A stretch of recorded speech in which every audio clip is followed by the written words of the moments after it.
Halo, jumpa lagi kita berjumpa. Kali ini saya mau bikin segmen namanya Deleming. Deleming gitu ya. Kalau bahasa Jawa Deleming itu ngomong sak geleme dhewe. Jadi nggak ada bahasan tema, nggak ada bahasan apa. Ini pokoknya ngomong ke yang ada di pikiran saya aja. Terus ya mudah-mudahan tidak menyinggung siapapun. Gitu. Jadi sekarang saya posisi baru di Purwokerto. Ini di long weekend sih sebenarnya, tapi ini udah mau pulang juga. Banyak acara juga di kantor sebenarnya, jadi harus pulang. Besok harus ikut kerja, harus ngurusin keluarga juga.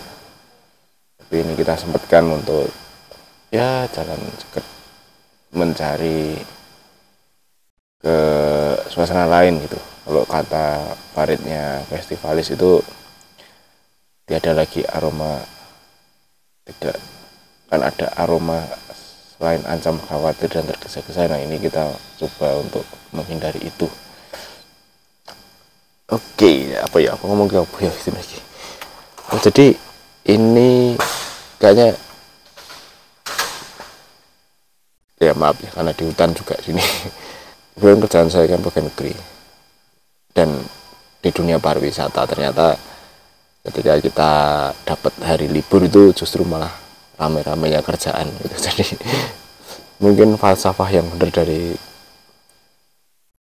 libur adalah mitos ya, seperti ini gitu. Ketika kita mau liburan pun kerjaan terus nunggu gitu. Jadi tanggal merah libur panjang gitu, tapi ternyata kita harus mengerjakan sesuatu, apalagi kerja di dunia pariwisata yang ramenya justru di masa-masa libur gitu. Jadi ketika masa libur malah masuk, itu wajar kalau kerja di dunia pariwisata. Jadi ya teman-teman yang kuliah di pariwisata ya siap-siap aja dengan konsekuensinya bahwa ketika teman-teman libur, apalagi ya mungkin biasa teman-teman yang udah kerja di hotel, udah kerja di travel agent atau di birokrasi yang berhubungan tentang pariwisata, saya rasa sering ya libur harus masuk, terus libur panjang yang lainnya liburan ketemu keluarga dan ternyata harus masuk. Itu kadang juga pas lebaran juga harus masuk, itu udah sering terjadi. Saya kerja di dunia pariwisata itu udah dari, ya mungkin nggak pengalaman yang lain lebih banyak, tapi saya pernah kerja di hotel juga, di resort itu selama hampir 3 tahun lah kerja di hotel. Terus pernah iseng-iseng bikin travel paket wisata juga, tapi ya nggak berjalan baik ya. Akhirnya sekarang kerjanya di ini birokrasi di urusan pariwisata. Jadi ya kerja di pariwisata udah sekitar 7 tahunan kerja di dunia pariwisata, dan mengalami dari sisi pelaku dan dari sekarang akhirnya menjadi bagian dari pembuat kebijakan yang tujuannya untuk mengatur pariwisata agar lebih baik gitu. Sebenarnya ini saya cuma ngomongin masalah libur adalah mitos itu. Jadi bukan masalah kerjaan saya gimana, tapi ya libur adalah mitos itu tadi. Jadi ketika sudah, sebenarnya semuanya berawal dari ketika teman-teman misal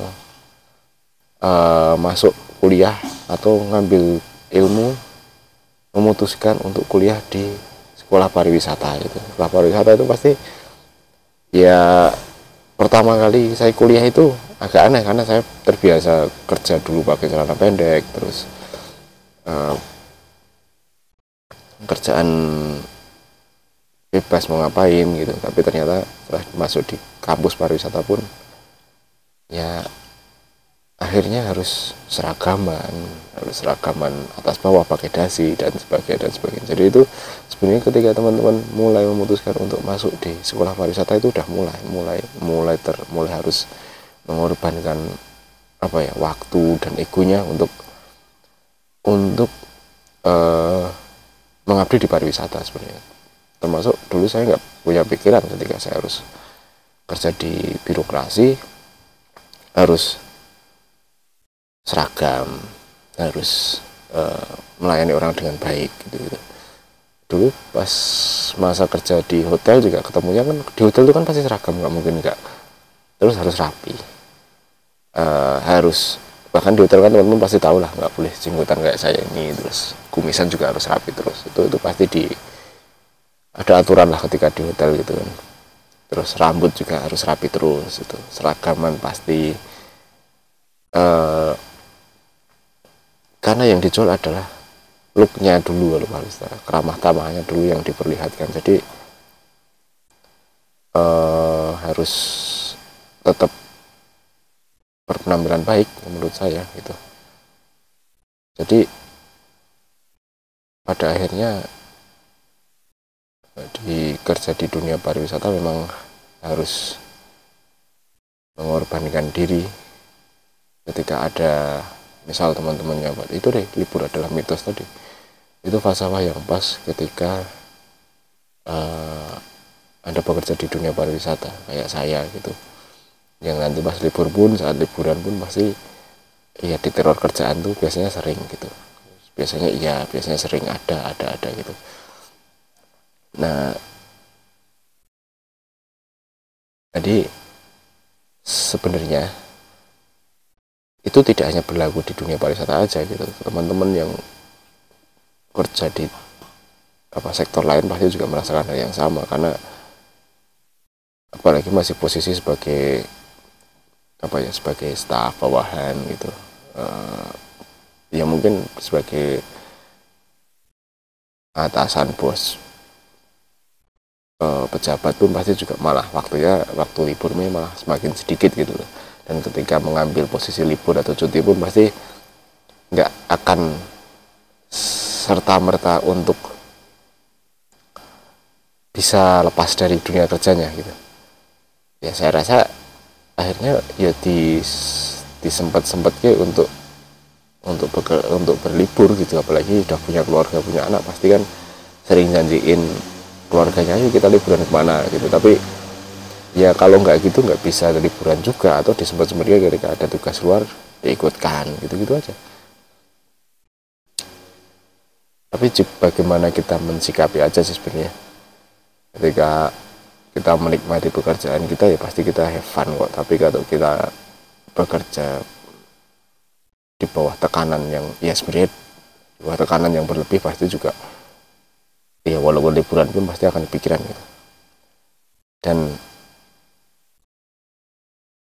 ya pasti semuanya gitu juga sih, maksudnya ketika kita bekerja dengan itu sesuai dengan kehendak kita, maksudnya bukan sesuai dengan kehendak kita tapi sesuai dengan passion kita, ya kita akan have fun untuk melakukannya. Bagaimana cara kita bekerja dan akhirnya kita bersenang-senang di pekerjaan itu, urutannya gini, kalau kita bekerja terus menikmati pekerjaan itu sampai akhirnya kita bisa bersenang-senang dalam pekerjaan itu, pasti kita have fun gitu loh. Pasti kita bisa enjoy dan ikhlas untuk melaksanakan pekerjaan, bukan karena tuntutan siapapun, karena kita memang hangabai dan hantar beni pada pekerjaan itu. Jadi menurut saya ya memang sudut pandang sih kalau kita memandangnya selalu, tapi itu kan faktor internal dan eksternal, jadi tidak bisa dilihat dari satu sisi saja pasti. Tapi bagaimana cara kita untuk menikmati semua yang kita lakukan, akhirnya kita bisa berbahagia dengan apa yang kita lakukan, itu memang harus dicoba menurut saya. Karena ya kalau kata ada yang bilang saya pernah dengar di sebuah postingan Instagram atau apa gitu, atau ada yang ngomong itu filosofi ekor kucing gitu. Ekor kucing itu pada suatu ketika ada kucing yang lari muter-muter ngejar si ekornya, jadi kan muter-muter tuh nggak kena juga. Anak kucing ngejar ekornya itu nggak kena juga, karena diputer dikejar terus kan. Kalau ekornya sendiri kan nggak bisa nggak bisa kena juga kalau kucing. Nah akhirnya ditanyain, ngapain kamu ini ngejar ekormu sendiri? Oh, yang ngejar itu jawab, saya dikasih tahu kalau kebahagiaan itu ada di ekor saya, di ekor kucing gitu loh. Jadi saya mengejar kebahagiaan itu gitu loh. Nah, ternyata dengan filosofi seperti itu ya tidak akan dapat. Nah, akhirnya yang bisa dilakukan, yang pelajaran bisa dilakukan adalah bagaimana kita melakukan sesuatu itu dengan kebahagiaan, dengan sesuatu yang ikhlas, dengan sesuatu yang membuat kita berusaha untuk bekerja sesuatu dengan ikhlas dan berusaha untuk menikmati semuanya. Maka kemanapun si kucing itu pergi, ekornya akan ngikutin ternyata. Jadi bagaimana kita melangkah, bagaimana kita melakukan sesuatu, asal kita ikhlas dan kita memandang itu adalah sebuah hal yang baik, di akhirnya kebahagiaan itu akan mengikuti kita. Jadi bukan kita yang mencari kebahagiaan, tapi bagaimana kebahagiaan itu akan mengikuti kita kemanapun kita akan melangkah. Dan itu kendelemingan saya hari ini, curhatan saya hari ini, karena ya bagaimana kita menerjemahkan bahwa bagian itu akan mengikuti kita kemanapun, terlepas dari bagaimana kita melakukan sesuatu dengan ikhlas, akhirnya kita bisa menikmati dan bersenang-senang dalam sebuah hal yang kita lakukan itu tadi. Dan tetap bagi saya adalah libur adalah mitos.